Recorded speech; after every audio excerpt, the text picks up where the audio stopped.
Hey there, and welcome back to XCOM 2. My name is Pete, and today we complete another episode of our Legend Iron Man walkthrough of XCOM 2 War of the Chosen.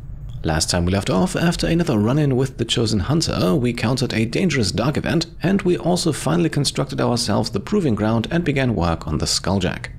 We then ended the episode on the question of our next covert operation, and after reading through all of your comments I have reached a decision. It might seem a bit unconventional, but we will go with the pistol breakthrough. As many of you have rightfully pointed out, this is a unique chance that will benefit us for the rest of the game. The other popular choice was to go after another promotion to continue hunting our chosen adversaries, but we've had promotions available as rewards pretty much every single month so far, so I am cautiously optimistic that it will be offered again next month. Also, not taking out the Chosen early will make things a bit more difficult for us, and after all, that is what this playthrough is all about. Now, in terms of personnel, we have no rank requirements, so we'll send out Sharpshooter Radonis as well as Grenadier Echo Sierra. The two of them have fairly good compatibility and thus might be suitable as bondmates. We also have to bring one of our scientists, and of the 6 available here, Ryan Bishop will get the honors, and with that we're good to go. In 7 days we can then start unlocking an extra damage point for our pistols. My followers will lead this action to victory. And now it's time to start scanning, and I have decided that it's time. Let's have ourselves some more plot progression. Just because of the income bonus alone, we want to make contact with West Asia before the end of the month anyway, and since another bar was added to the Avatar Project progress bar last episode, I think it's high time we remove that again. And thanks to a resistance order we picked up recently, contact is made instantly. It still costs us 80 intel though, but at the moment we have plenty.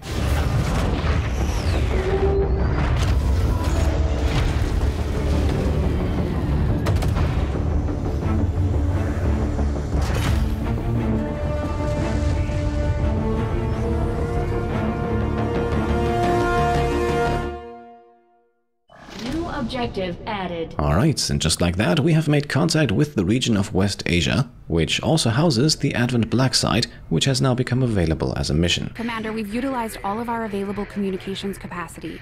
We can't establish any new contacts until we upgrade our systems. Commander, we've established contact with the local resistance and we're ready to move on the alien Black Site on your order. Advent's been keeping this facility a closely guarded secret. We should make sure our troops are ready for a tough fight before we send them out there. I'm keeping tabs on all our operations, Commander.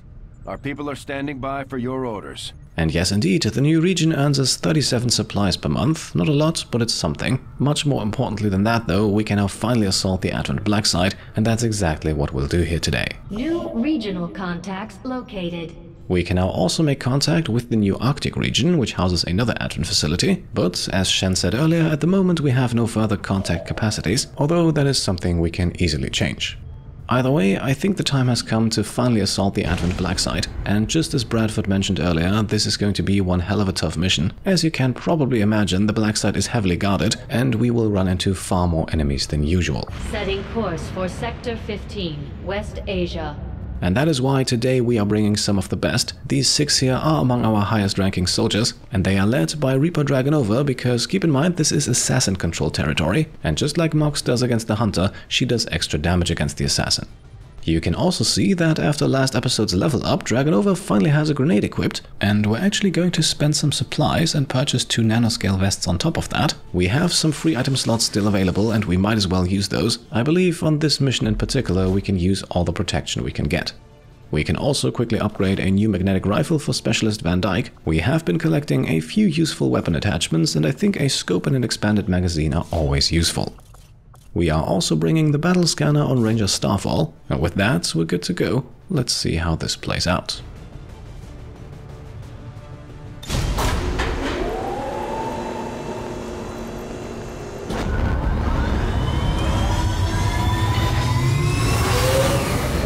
Sky Ranger deployed. Menace, ready to deploy. Our contacts in the local resistance have shown us how to access the Advent Black Site. The aliens worked hard to keep this place under the radar, and we don't know what we're gonna find in there. Keep your heads up. Expect heavy opposition.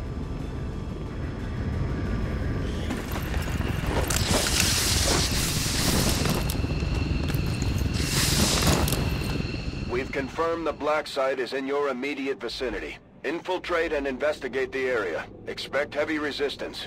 Neutralize all hostile contacts. Right, so far so good. For the time being, that seems to be a rather straightforward objective. We even have an evac zone placed for us already at the other edge of the map. Just try to keep quiet. And we also start out the mission in concealment.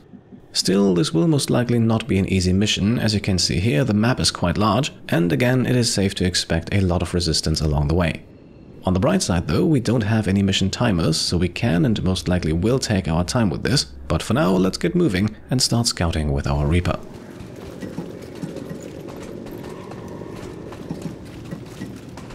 You can never escape my sight. An alien patrol. Right, so we have detected our first enemies already here, a stun lancer and an Advent officer. There was also a third health bar very briefly visible, but even looking back at the footage in editing here, I can't see the enemy it belongs to, and it might very well have been an alien from a different pod. And indeed, that is what it was, as we have a sectoid and a muton down on the balcony here. So that's 4 enemies detected already on our very first turn, and obviously that is not a great sign for what's to come. Now, as we finish our turn here, let me quickly explain what we're going for with these first 2 groups, or at least what I'm hoping we can go for. At the moment, the main goal is to remain concealed for as long as we can, hoping that we can use Dragonova's remote start to eliminate one, perhaps even both groups. Now, that might be tricky, perhaps even impossible depending on their patrol routes, but there are some vehicles and other explodable objects in the area, so at least in theory it can be achieved. I have sight beyond vision. The main reason for this approach is that, without spoiling anything, breaking concealment on this mission will have its consequences, and so, in my opinion, it should be delayed as long as possible. The time for hiding is over. Our enemies moving off of the high ground here is already a good first sign, but again, we'll have to see where their patrol routes take them, and whether or not blowing them up silently is actually feasible.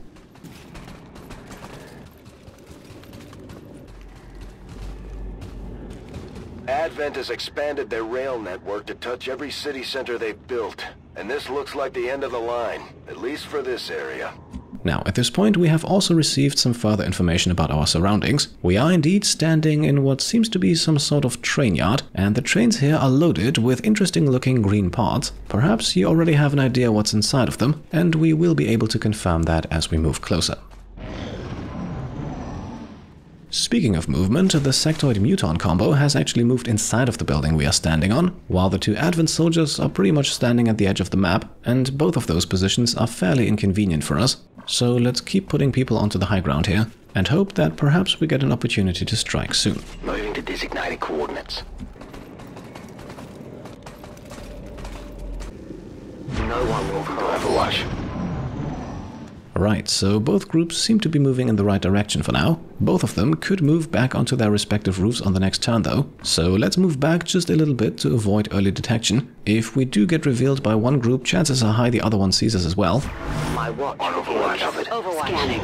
And even if we put everyone on Overwatch, I'm not entirely sure if we want to take on 4 enemies of this caliber this early on.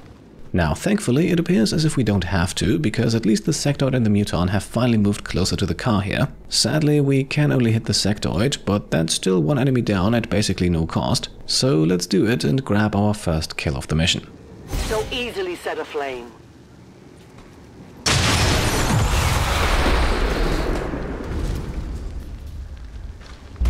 Right, so the muton scatters. I am hoping though that it will eventually join up with the other 2 Advent soldiers. I don't think it will roam around on its own.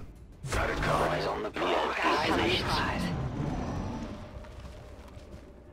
And indeed, that is exactly what happens, and now we have 3 enemies neatly packed together. And I think I'll spare you the next 5 or so turns that I spent just overwatching and following them with our Reaper, hoping for an opportunity to finally blow them up. We did get this though, a confirmation of what's inside those green containers. Hold on, are those? Bodies. The containers, the trains. This entire facility. The aliens are still abducting people. From the looks of it, they may never have stopped after the invasion. Those containers look like they have self-contained power cells. It could be some kind of stasis system. It's possible at least some of those people might still be alive. Yes, indeed, it looks like this black site is doing something with all of those abducted bodies, and I'm afraid there is enough reason to be a bit less optimistic than Shen here. Either way, the hunt continues, although things get a bit more interesting on this next turn. Scanning on it. First up. Affirmative. Covering The now. Augen oven.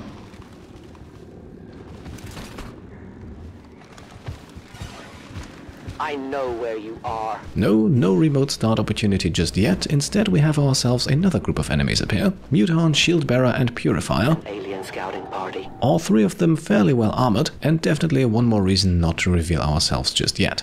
Now, I had hoped that perhaps they would move closer to an object that we can blow up. Sadly though, over the course of 4 or 5 more turns, which I will once again spare you for the sake of the length of this video, they did not. Instead, after having them move all the way back again and once again going on Overwatch, this here happened. No one will cross. Surprise. To Overwatch. Right, so completely lulled in by the up until this point fairly repetitive patrol route of our trio on the ground here, I just didn't think it possible they would ever return to the roof. Alas, they did, and now we are revealed after all.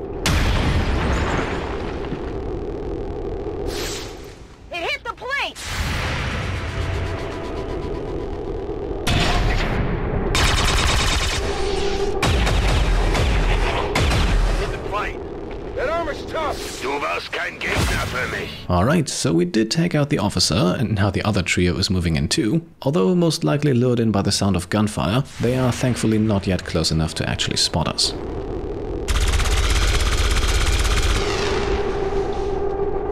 Another lovely reaction shot by Twitchy then brings the Muton down to about half health. Unfortunately though, afterwards it decides to take aim of its own. Incoming over here! Okay, so half cover and high ground thankfully keep our rangers safe here. All in all though, this was an almost painfully unsuccessful opening sequence. I think I spent at least 10 or so turns just hoping for the right moment to strike, and eventually we still end up in a regular Overwatch ambush, an ambush that we could have initiated much better had we gone for it right from the start. Still, we are revealed and the second group of enemies is about to go down, so it's not like our overall strategy was completely compromised. Nonetheless, I can't help but feel like this could have gone a bit smoother. Van Dyke meanwhile grabs himself the first kill, and let's give the other one to Templar Logan. I think it can't hurt to fill up his focus bar early on this mission. With the rest of the squad then we lay low and go on Overwatch. I think that third group of enemies should come into striking range soon. I'm on it. Affirmative. Come get covering now.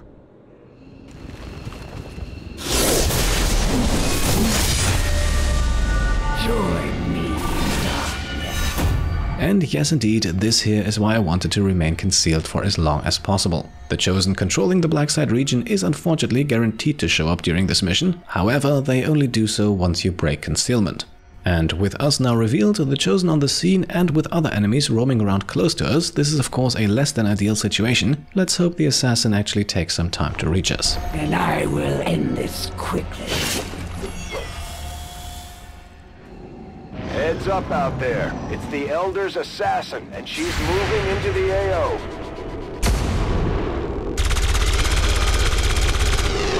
Deflection! Not good. Right, and as I had feared, enemy group number 3 now also moves in. Only one of our reaction shots actually hits, and so we are now left with a fairly tricky situation, I would say, as our enemies actually have really good positions and a lot of armor, so I'm afraid this will come down to a few dice rolls. First things first though, let's deal some guaranteed damage with Twitchy, removing some of that armor and also blowing up the Muton's high cover. Heads down!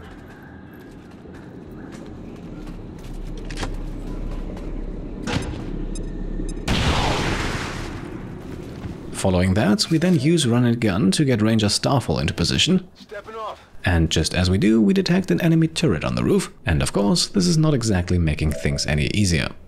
For now though, we can't afford to worry about that, and in order for Starfall to be able to strike in the first place, we have to do something slightly risky with Templar Logan here. Your overconfidence will be your undoing, Templar. Moving him into a spot where he is completely without cover, the only spot where he's close enough to throw a grenade at the shield bearer.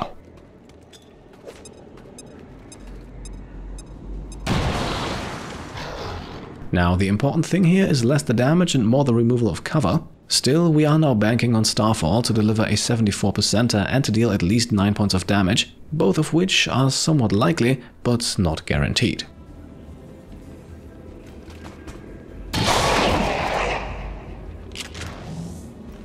I definitely got that If one. the Elders had expected more, then I wouldn't be here. Alright, thankfully though our Ranger delivers, and with that the rest should be fairly easy. For continued success on the highest difficulties though, these are the situations that you usually want to avoid, but as you can see, on a mission like this, that is not always possible. Now, with her free lightning hand shot, sharpshooter Alyssa West first hurts the Muton a bit more, and can then aim her rifle at the Purifier in the back.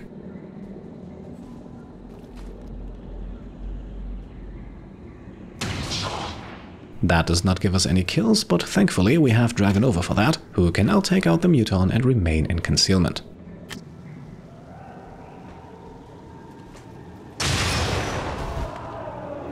Finally then, we are moving up with Van Dyke, who does have an 82% against the Purifier. However, I don't really feel like taking any more risks here, especially not with Logan completely exposed. So let's solve this with Combat Protocol instead, which delivers the kill guaranteed.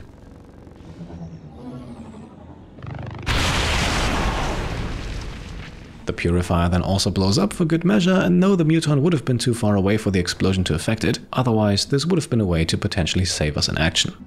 Using his implacable ability, Ranger Starfall can then also get out of the way of the turret, and with that we finish our turn. So far, so good.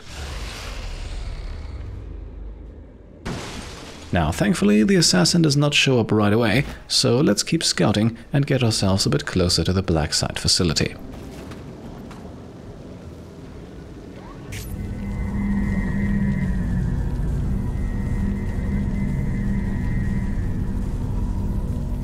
You cannot run. Right, just a short cutscene here to signal our progress. We also once again have line of sight with the turret, and since we had line of sight with it before, it might actually be on Overwatch. I'm not entirely sure about that. Since we have brought our specialist with us, there is an easy way to solve this though, and it comes in the form of Haywire Protocol.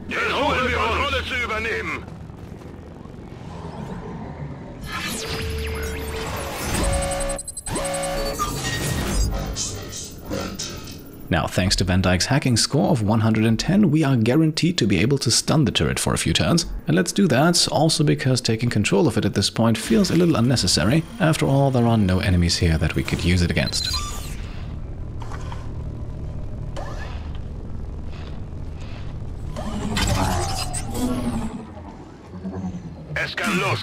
So, turret stunned, and if it had Overwatch, that is now removed. Honestly though, it doesn't look like it did. Either way, we now have an entirely risk-free turn to take it out, so let's see what Grenadier Twitchy can do with a 77%er.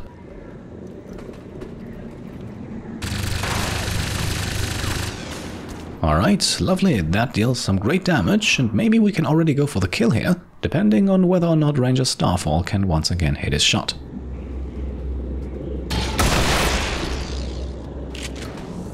Dead. It has to be dead. Could use some ammo over here. Alright, looks like Mr. Antec does not want to disappoint today. And with that, the turret is down, and we might as well send Dragonova out to continue scouting a bit more. I go where I'm needed.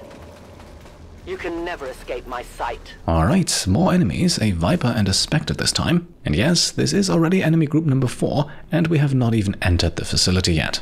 Unsurprisingly then, we will end our turn on a few Overwatchers. Let's see if the two of them make any moves. On Overwatch. On Overwatch!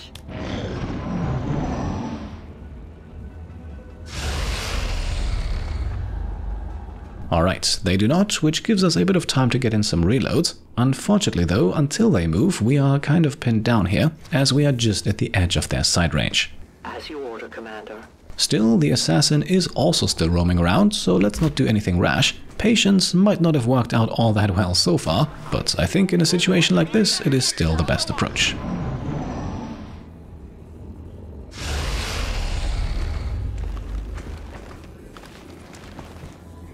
There is no place you can run that I cannot reach.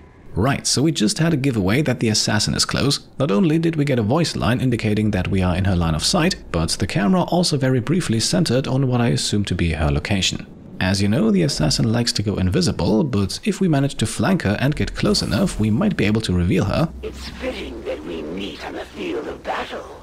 I have no intention of quibbling over ideologies. This world is a prize for the taking.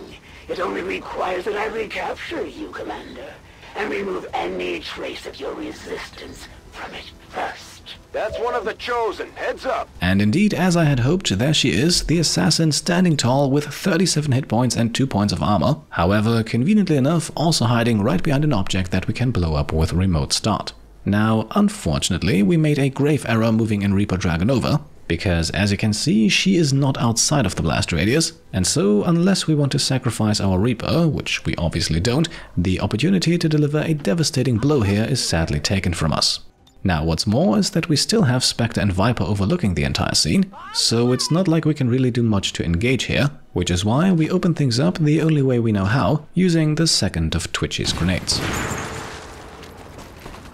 Is that all your skill would allow? Now importantly, this destroys some cover but does not blow up the explosive right next to her. However, we do of course still aim on destroying that, which is why we're now placing a Claymore. It requires patience. Which we will then blow up with Templar Logan, who can't really do much else here anyway, since the assassin is immune to melee damage.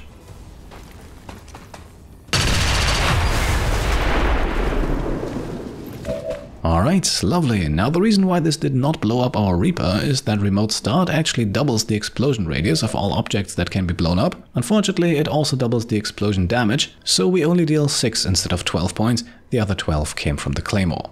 Ideally though, we would have used Claymore and Remote Start here, that would have delivered about 30 points of damage alone I think. Instead, at this point we are down to 18 hit points, and let's remove 4 more with another one of Van Dyke's combat protocols, and yes, you might notice that we're burning through our resources here quite quickly. You will suffer for that. So, 14 hit points left, and it once again comes down to Ranger Starfall. We do have a flank without alerting Viper and Spectre. Unfortunately, we can't use our axe first, as that is considered melee damage too, so I guess we have to hope that the 84% hit chance here is enough and delivers the 14 points of damage we need. Keep in mind though that this is already our 4th attack against the Chosen this turn, and thus gets a damage bonus.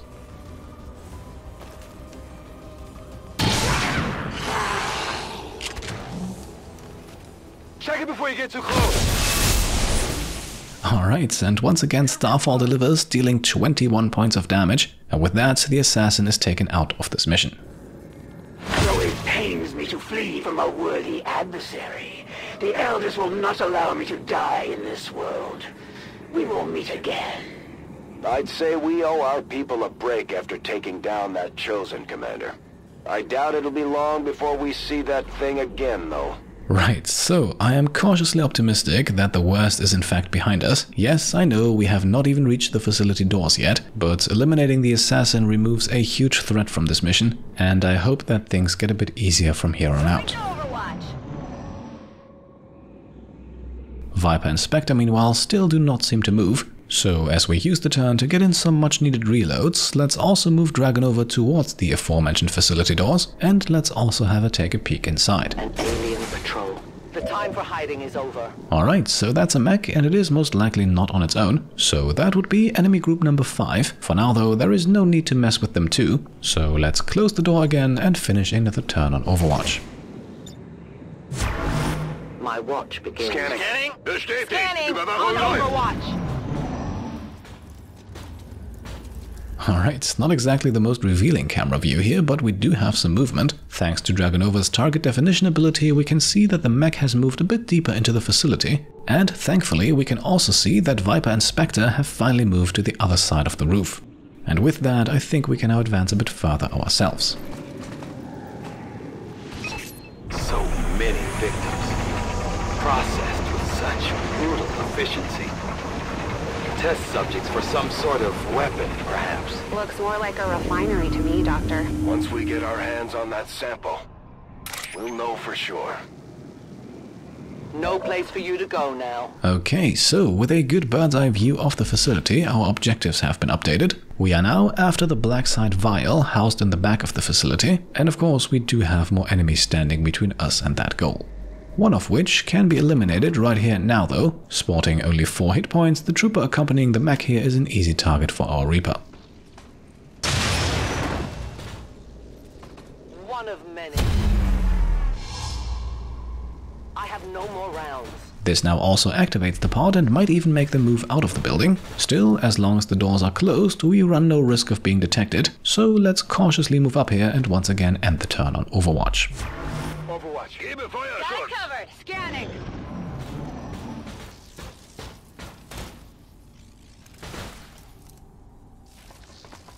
You will You'll never hide from me. Alright, and Overwatch does in fact trigger on Sharpshooter Sapphire West, and she actually seems to have her eyes set on one of those faraway targets on the other side of the roof. Now, unfortunately she misses, but that also means that we do not draw any further attention to ourselves, and with Viper and Spectre moving further and further away from us, I think it is time that we prepare to breach the facility, so let's keep inching towards the door. I guess that'll be okay. I am on watch. On Overwatch. Come get some. I'm on it! Affirmative! Covering now! Nothing noteworthy then on the enemy turn. Mech and Trooper remain where they are, while Viper and Spectre move even further away still. Opening the facility doors then also reveals that we can actually move in without establishing line of sight just yet, but for now we'll wait one more turn, especially Sharpshooter West is a good distance behind the group, and I would like to move everyone in together. Who knows how many more enemies are waiting for us. I'll keep an eye on Got it covered. Once again though, not much happens on the enemy turn. It does appear though as if Viper and Spectre are on the return trip. As you can see, they have moved over to the small balcony section here, and unfortunately there are some windows here overlooking the inside of the building, so as we make our way inside here we should be a bit careful. Legen wir endlich los. Reapers Komm, geht's moving to our Gebiet. Alright, and it looks like, despite us standing right around the corner, the Mech and the Trooper have not noticed us yet, and that is a bit unfortunate actually, as Viper and Spectre are now also standing right next to the window here, so as soon as the fight breaks out inside, they are pretty much guaranteed to notice. Still, I don't think we want to retreat at this point. If Mech and Trooper just continue to dance around, they won't detect us, and perhaps Viper and Spectre continue to move along. Of course though, today things rarely go according to plan, and so a rather interesting movement choice by the Trooper here lets all hell break loose.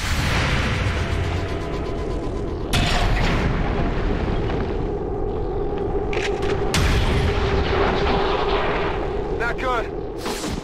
Target neutralized! Now the Trooper does pay for it, but as expected, Spectre and Viper are now alerted, and this has the potential to get a bit uncomfortable.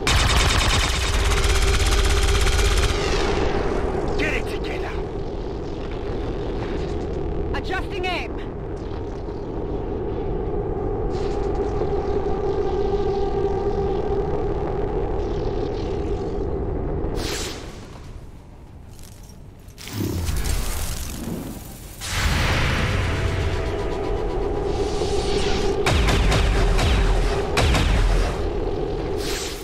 Fehlschuss.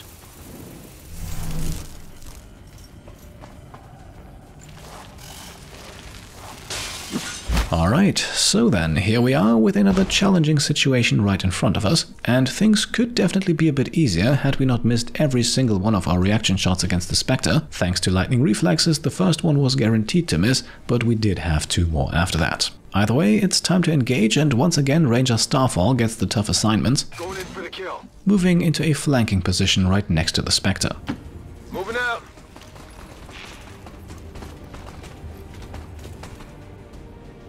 You heard the doctor. Secure that canister. This also officially gives us line of sight with the Black Site Vial, but for now let's focus on the task at hand, and that actually also means holding off on Starfall's attack for a moment. Instead, let us first open fire with Twitchy against the mech. Right, so that hits, which means we can throw the axe against the Spectre. It won't do a lot, but still it should make things easier. Or it delivers an unexpected critical, which means that 9 points of damage are now enough for the kill.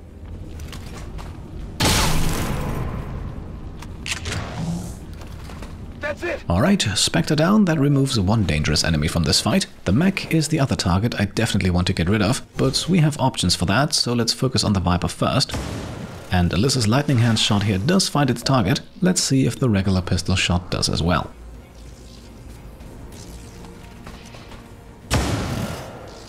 So, it looks like Alyssa does not exactly have Starfall's nerves of steel, but the situation is still very much salvageable, that is, if Templar Logan can deal 7 points of damage with Rend.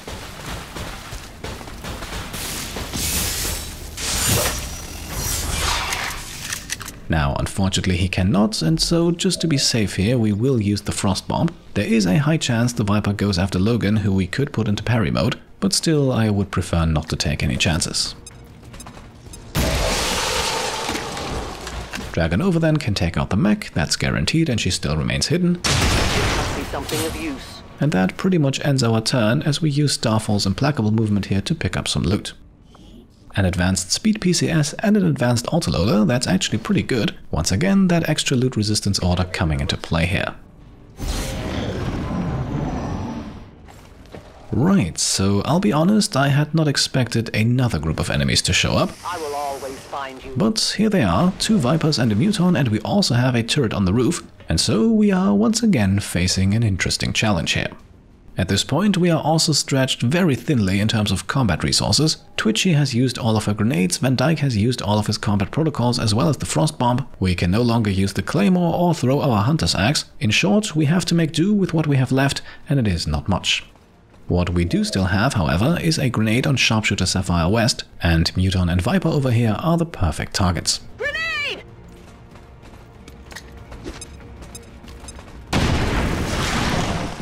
And thanks to the Viper suffering 4 points of damage, the rend kill is also guaranteed this time, so let's bring Logan up to max focus.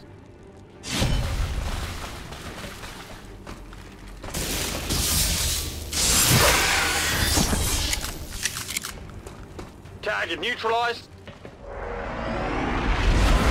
For the Muton then, it is once again time to send a prayer down to Starfall. He needs to hit an 87%er and deal at least 10 points of damage.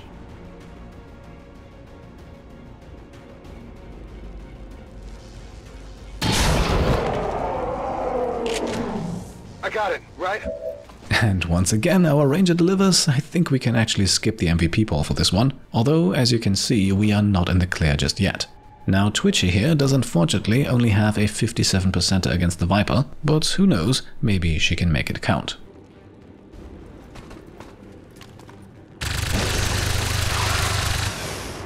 And she can, dealing 7 points of damage as well, so we might be able to clear this one after all. That is, if Van Dyke here does not botch an 88%er.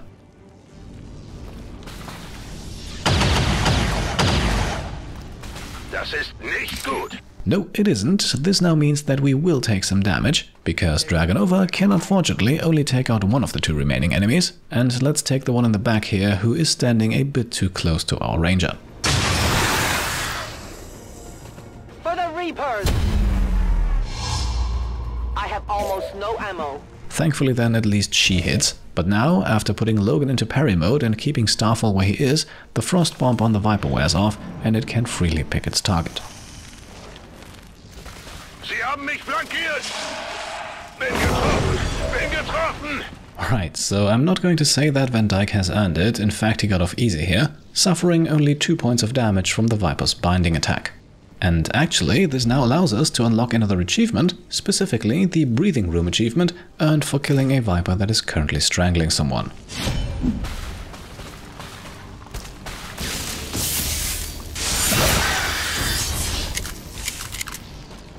Hostile terminated. And so Logan grabs the kill and Van Dyke is free again, and with that the map might actually be clear of enemies now. Let's send out Dragonova here to make sure. I have sight beyond vision. Right, so far she doesn't detect anything, save for that turret that is. That one has so far not spotted us though and is therefore not active yet, and as we move the rest of our squad forward we stay out of its line of sight anyway. Moving to Overwatch. As I had hoped then, the enemy turn passes by uneventfully. We are also already close enough to be able to grab the Black Site Vial, but we're not going to do that just yet. Instead, let's go for another achievement with our specialist Van Dyke, who can now once again use Haywire Protocol on the turret. Schließe neue Freundschaft. Now this time we want to go for the second tier hack reward, taking control of the turret. The situation here is absolutely perfect for that. If it fails, we can simply blow the turret off its roof, but if it succeeds, we earn ourselves the Cyberlord achievement. Alright, and it does succeed, getting us one step closer to full completion. Not to mention that we now have a turret under our control for 4 whole turns, and that could come in handy, as the mission is unfortunately not over just yet. And that's not only because we are once again refusing to take the black site vial with Dragonova here, no, we have a little bit more coming our way. For the time being, though, everything is nice and quiet, and so we can move towards the extraction zone with the rest of our team. To finish our turn, then we once again go on Overwatch, this time also including our turret. I'll watch closely. No enemy movement then indicates that the map is indeed clear, and so I think it's time for us to finally grab that black site vial. I have what you wanted. They've brought friends. Guessing that's not water in there. Shen, any readings? No signs of radioactivity, no significant energy signatures of any kind. Whatever it is, it's safe to handle. We've confirmed acquisition of the sample. Move to rendezvous at the extraction point. We are compromised. Alright, Dragonova is revealed, so that's less of a problem. More of an issue is the fact that we have reinforcements coming in, and it looks like they will be dropping right next to the evac zone. This would also potentially give them the high ground, so let's neutralize that advantage. As you can see, we won't get everyone into a perfect position, but with reinforcements unable to act on their first turn, and with us on Overwatch 2, I think it should be enough. As you order, Commander.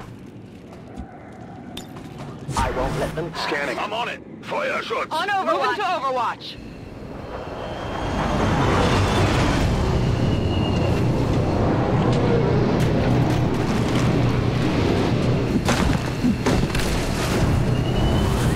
Alright then, here they are, Mech, Stunlancer and Priest. Let's see what our Overwatchers can do. Cover the flanks!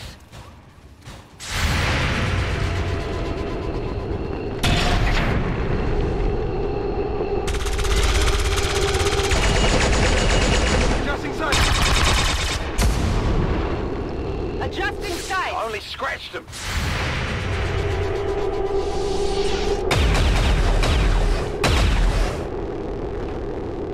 Nicht mal knapp.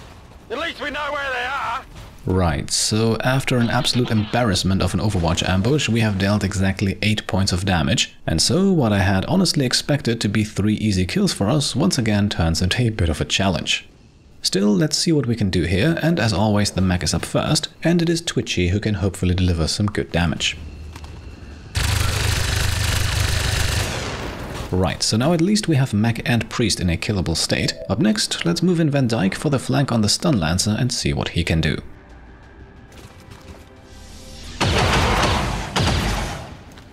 Schwacher Treffer. Right, and once again a high percentage shot does not find its target. This time though it's not Van Dyke's fault. Still, things are starting to get dicey.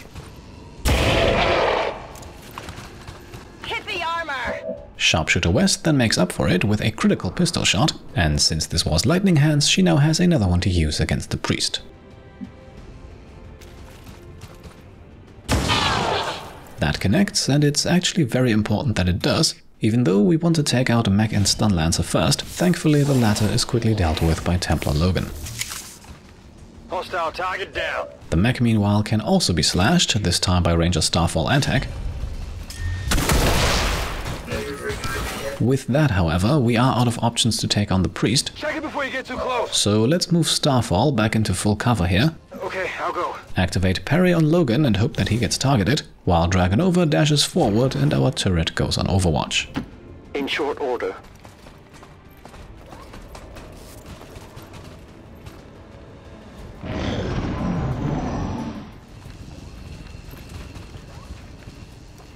Cover my flank! Okay, so the Templar moves into a flanking position here, but thankfully only uses it to activate stasis, and so we survive another turn without actually taking damage. Starfall is out of the fight for the moment, but Logan can deliver the killing blow, in a sequence that I weirdly have no audio for. Apologies for that, not quite sure what happened there. Either way, the coast is clear now, although it won't stay that way for long. As you can see, Van Dyke's Haywire Protocol is about to come off of cooldown, and once it does, we will also lose control of the hacked turret. So, after making a few moves to get both Dragonova and Van Dyke out of the splash zone, let us finally use my beloved remote start ability. Technically, this won't do enough damage to kill the turret, but it will blow up the roof it's standing on, and as we have learned, that's an instant kill. Seize any advantage. Once again then, killing a hack turret will of course not void the achievement for finishing the campaign without losing a soldier, although whether or not we'll actually be able to do that remains to be seen. For the moment then, we'll move everyone towards the evac zone and finish the turn on Overwatch. Of course, we will not leave until we have everyone in there and can evac them all together. Scanning! I'm on it!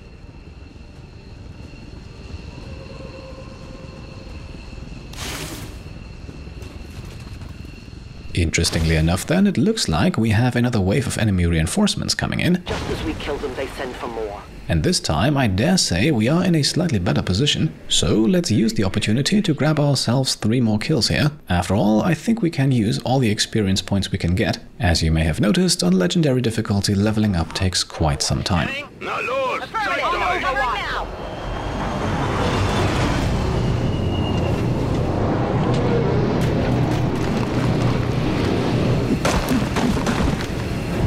Here they are then, Trooper, Shield Bearer and Purifier, and in case of the latter, let's hope this does not come back to bite us. No place for you to go now. Near.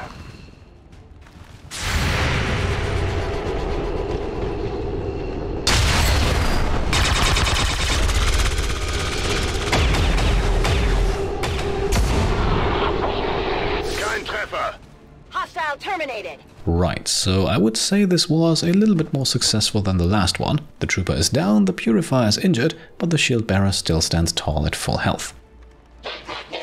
For some reason, both enemies have also decided that it's a good idea to drop down below us, and I think that should make things a bit easier for us.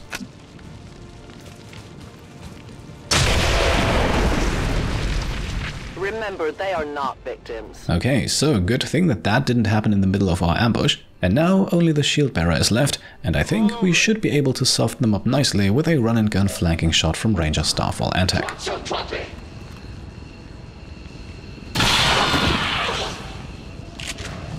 It's dead. It has to be dead. Or, instead of softening them up, we just deliver the killing blow. I guess that works too.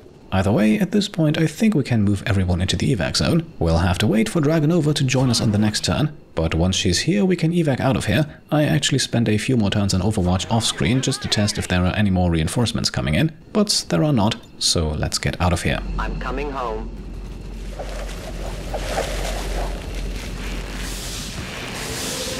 Avenger, this is Firebrand. Package is secure. All XCOM operatives are secure. Firebrand is returning to base. Mission accomplished, Commander.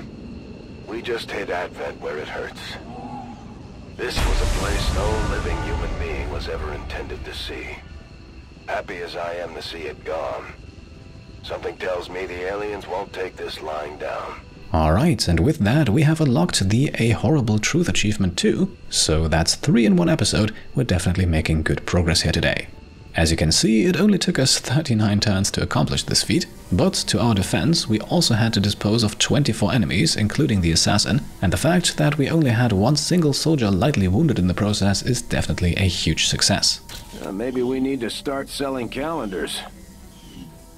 Even now, our enemy lurks in the shadows, plotting to destroy all we have built, to return us to the chaos of the old world. Only together can we oppose them. United in the Elders' love for us, we shall prevail, no matter the cost.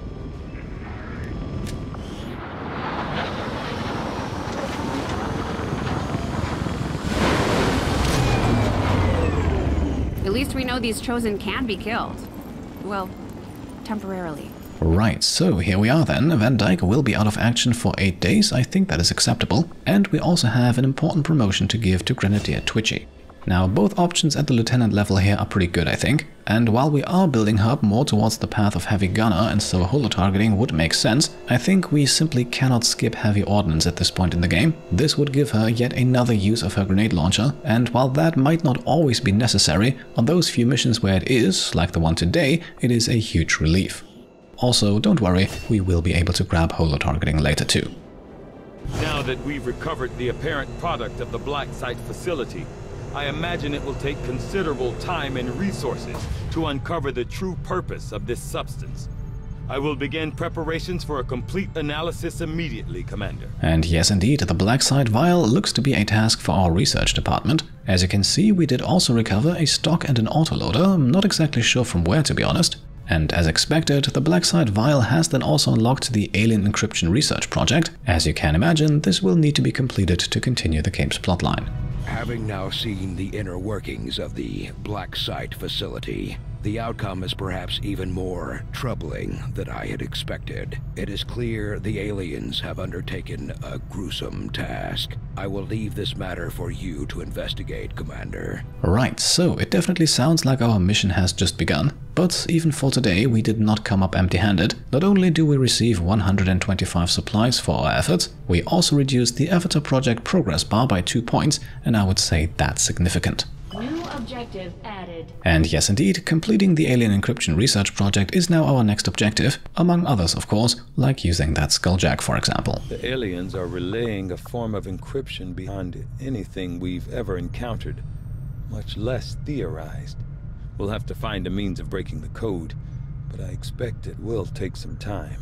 Alright, so here we are then with the alien black site mission successfully completed. The mission did of course not always go as well as it could have, but in the grand scheme of things I am still very happy with the result. It is definitely not uncommon for this mission to cause a few casualties, so to make it out with all 6 soldiers and with only a single injury, that is definitely nothing to complain about. I would say though that for today the video has gone on for long enough now. Next time we'll hopefully face a shorter and easier mission again. Until then, I hope you enjoyed this one, and if you did, then I would be very happy if you could leave a thumbs up. Of course, as always, if you like what I'm doing and want to support me and my channel further, then you can go ahead and subscribe to stay up to date, grab some merch over on shop.petecomplete.com, or check out and maybe even pledge to the Pete Complete Patreon. Thank you all for watching, and I'll see you next time. Cheers.